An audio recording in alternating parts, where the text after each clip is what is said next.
At the will reading, my billionaire grandfather distributed millions of dollars to everyone.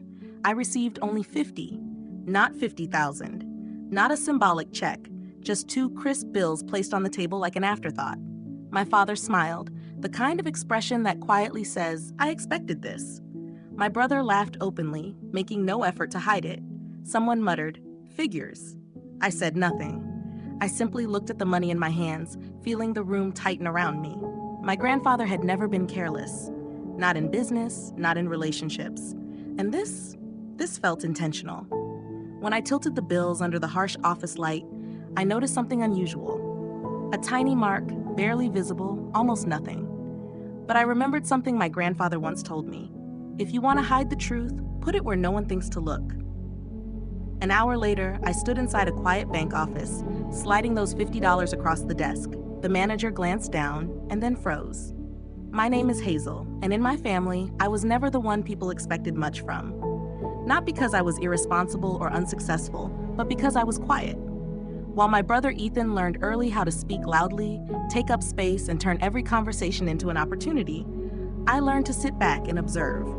While my parents praised his ambition, confidence, and future, they described me with softer words. Hazel is sweet. Hazel is easy. Hazel doesn't ask for much. What they really meant was, Hazel won't cause problems.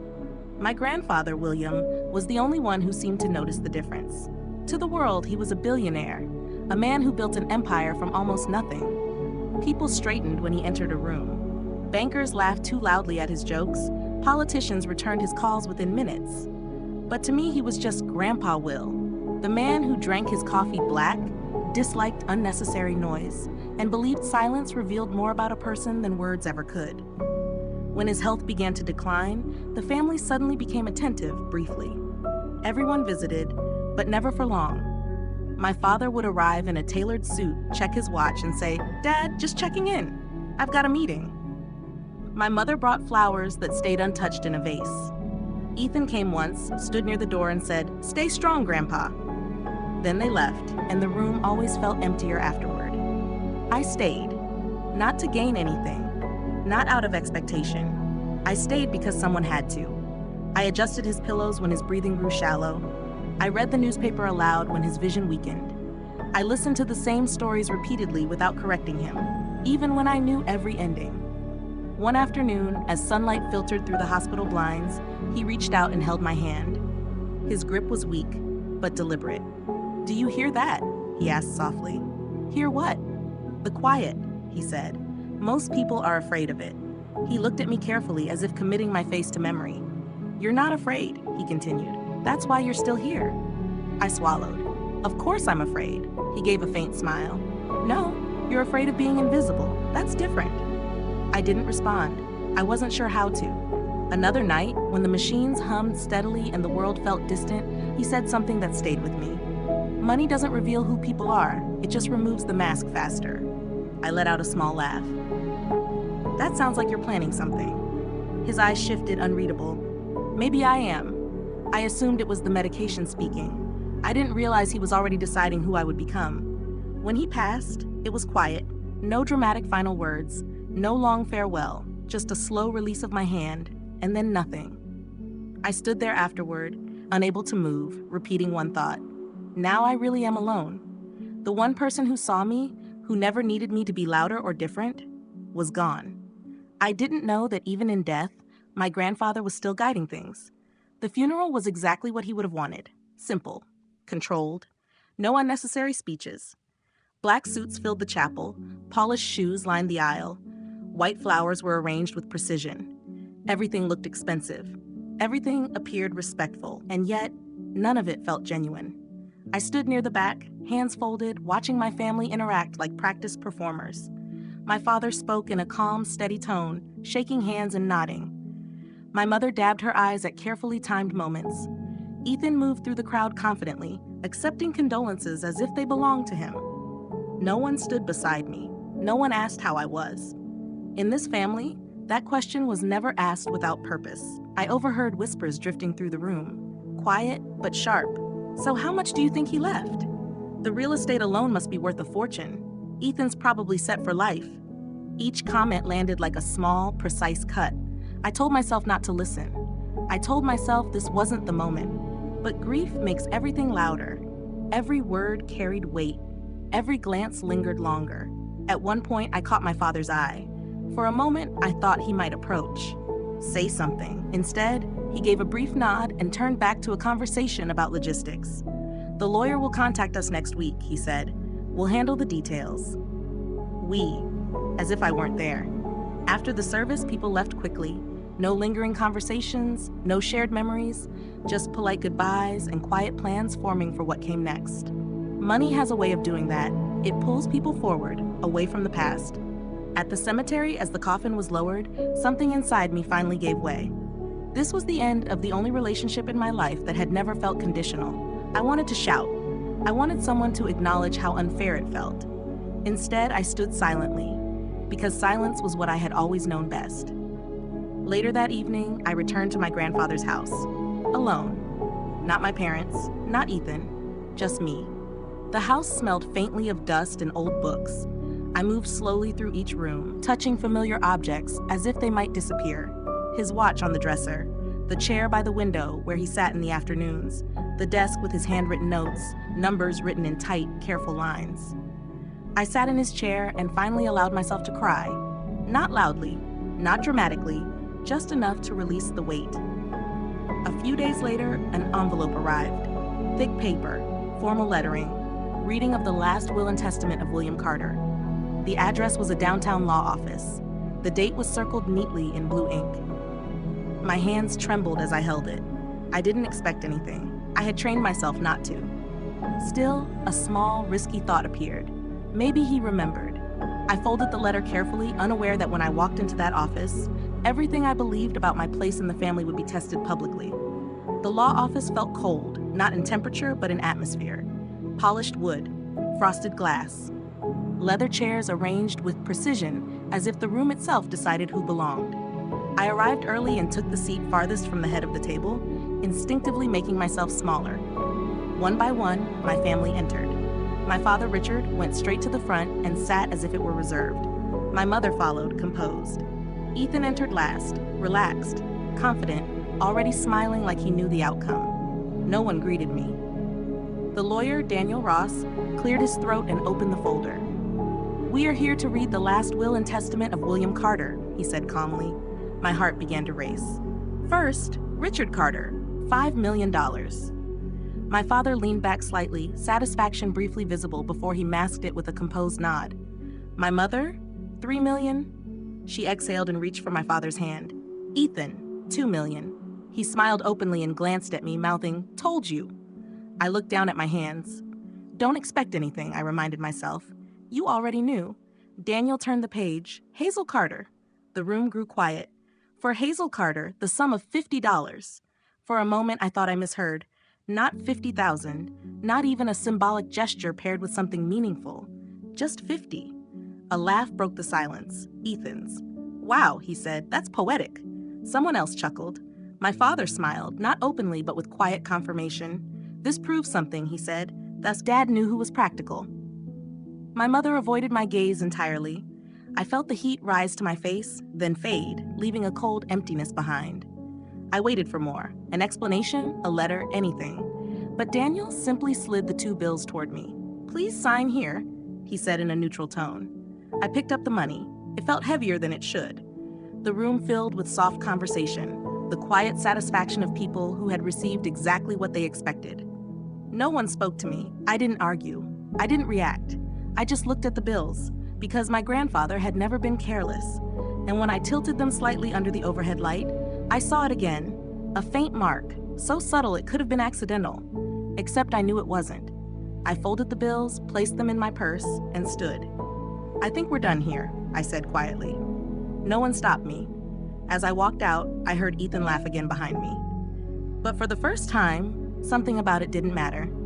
What I felt inside me wasn't breaking, it was waking up. I didn't go home immediately. Instead, I sat in my car in the parking garage beneath the law office, engine off, hands still gripping my purse. My reflection stared back from the windshield, pale, tense, but unusually focused. $50. I took the bills out again, smoothing them carefully across my lap. Most people would have shoved them into a wallet and forgotten about them, or torn them in frustration, or laughed it off to hide the discomfort. But my grandfather had always taught me to look closer. Details, he used to say, tapping his notebook. That's where the truth hides. I tilted the bills under the dim garage light. There it was again, a faint line, almost like a scratch, near the serial number. Not random, not accidental. One mark on the first bill, another on the second. My pulse quickened. I examined the numbers more carefully. On one bill, 3 digits were subtly underlined.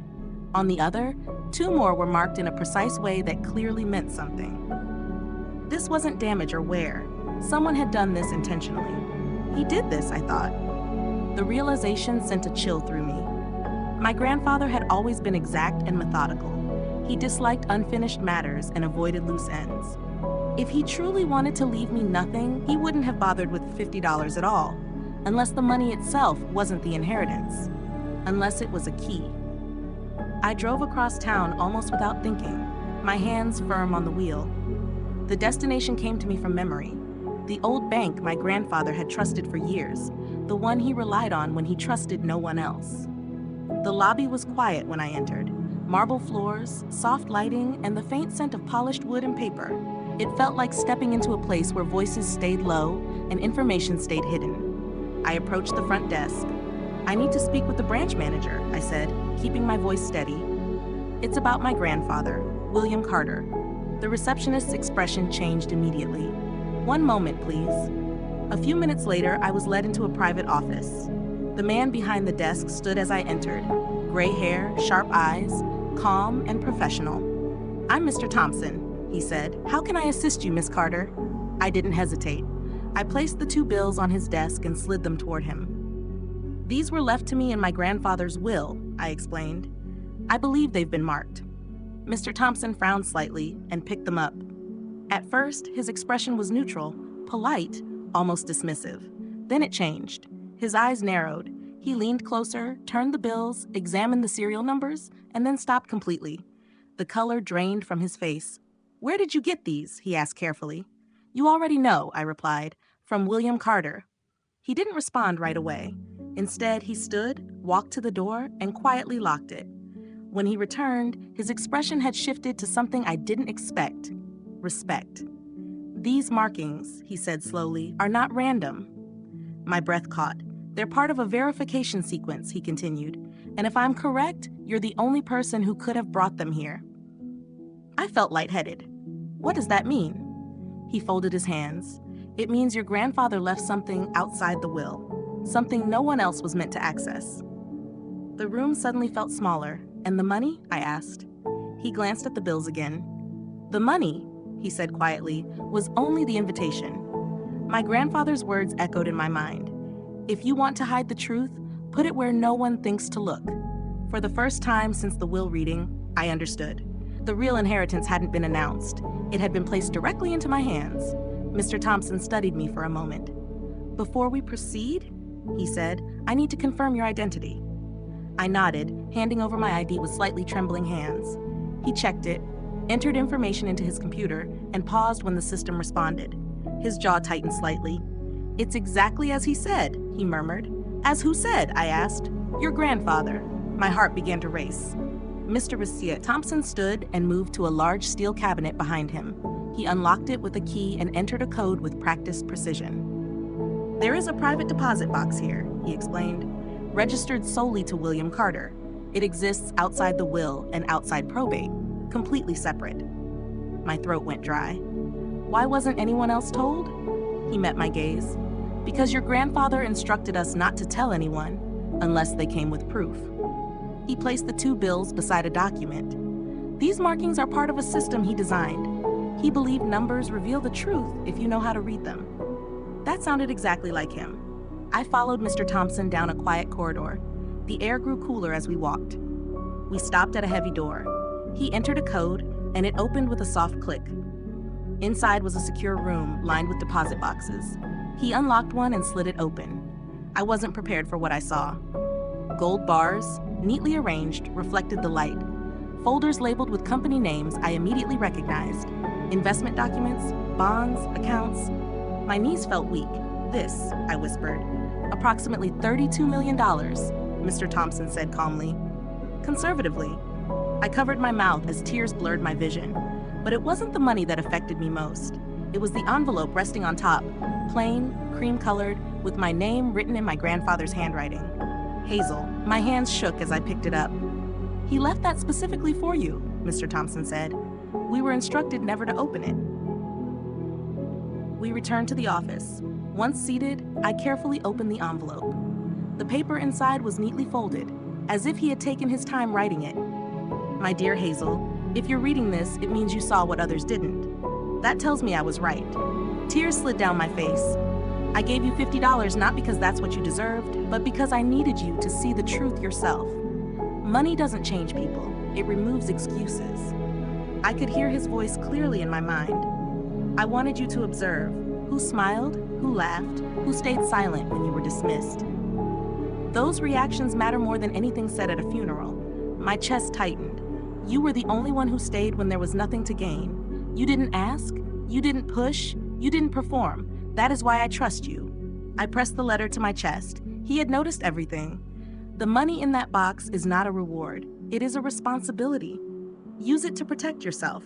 Build a life that doesn't require you to ask for respect. And when they come, and they will, remember this. Love that depends on money was never real to begin with. I wiped my eyes and read the final line. Don't make yourself small again, Grandpa. The silence that followed felt steady and clear. Mr. Thompson cleared his throat. Your grandfather also left legal instructions. If you choose, we can establish a protected trust immediately, anonymous and secure. No one can access it without your consent. I took a slow breath. Outside that office, my family was likely celebrating, already planning their next steps. They believed the story had ended. But as I folded the letter and placed it back into the envelope, I understood something important. This wasn't the end, it was the beginning. And the next time my family looked at me, they wouldn't see the quiet one anymore. It didn't take long, 3 days, for the truth to surface. I was still processing everything, replaying my grandfather's words, when my phone started ringing constantly. Calls I ignored, messages I didn't read, voicemails piling up. I knew who it was. I just didn't expect them to show up in person. It was early evening when the knock came. Firm and impatient, I looked through the peephole. My father, my mother, and Ethan stood outside, their expressions carefully arranged, concern mixed with expectation. I opened the door. Hazel, my mother said immediately, stepping forward. We need to talk. They entered without waiting. My father scanned the apartment, his eyes moving across the furniture and shelves. You've kept things modest, he said. I didn't respond. Ethan leaned against the counter, arms crossed, a slight smirk on his face. Guess Grandpa didn't think you needed upgrades. Why are you here? I asked. My father answered directly. We know about the account, the one you didn't mention. The air shifted. I don't know what you're talking about, I said calmly. He scoffed. Don't insult us. Someone at the bank talked. We know it's over 30 million. My mother reached for my arm, but I stepped back. This doesn't have to turn into something unpleasant, she said softly. We're family. Ethan laughed. Yeah, family. The thing you forgot once you got rich. Something inside me settled, not loudly, but clearly. You laughed at me, I said, at the will reading. Do you remember? Silence. When I was handed $50, did any of you speak up? Did anyone say it was wrong? My father frowned. That's not the issue. It is, I replied. That's exactly the issue. Ethan shrugged. So what? Grandpa had his reasons. My mother's eyes filled with tears. Hazel, please. Your brother has plans, investments. This could help all of us. There it is, I said quietly. My father's tone hardened. We're not asking. We're telling you to do the right thing. Divide it, keep the peace. My hands trembled slightly, but my voice remained steady. The right thing, I repeated. According to who? I asked. According to blood, my father replied sharply. I reached into my bag, took out a folder and placed it on the table. According to the law, I said calmly. They paused. What is that? Ethan asked. My grandfather's legal instructions, I answered, the ones you weren't aware of. I opened the folder and slid the documents toward them. This account is held in a trust, I continued. Separate from the will, fully legal, and fully protected. My father's expression hardened. You planned this. No, I said. He did. My mother spoke quietly. Hazel, don't do this. I met her eyes. I'm not doing anything. I'm following his wishes. Ethan's tone became sharper. You think you're better than us now? No, I replied. I think I'm done making myself smaller. My father straightened. If you don't share it, we'll challenge this. I nodded once. You can try, but there's a clause in the will. Any legal dispute voids your inheritance. The room fell silent. Ethan's expression shifted. That's a bluff, he said. It was read out loud, I replied. You were there. My father clenched his jaw. My mother looked between us, unsettled. You wouldn't, she said softly. I already am, I answered. They stood there for a moment, realizing they had misjudged the situation. Finally, my father turned toward the door. You'll regret this, he said. Maybe, I replied. When the door closed behind them, the silence didn't feel empty. It felt steady, like relief. For the first time in my life, I wasn't preparing for impact. I was standing firm, and I understood clearly that this was the moment my grandfather had prepared me for. The silence didn't end that night. It continued. At first, it was subtle. My phone stopped ringing. Group chats disappeared.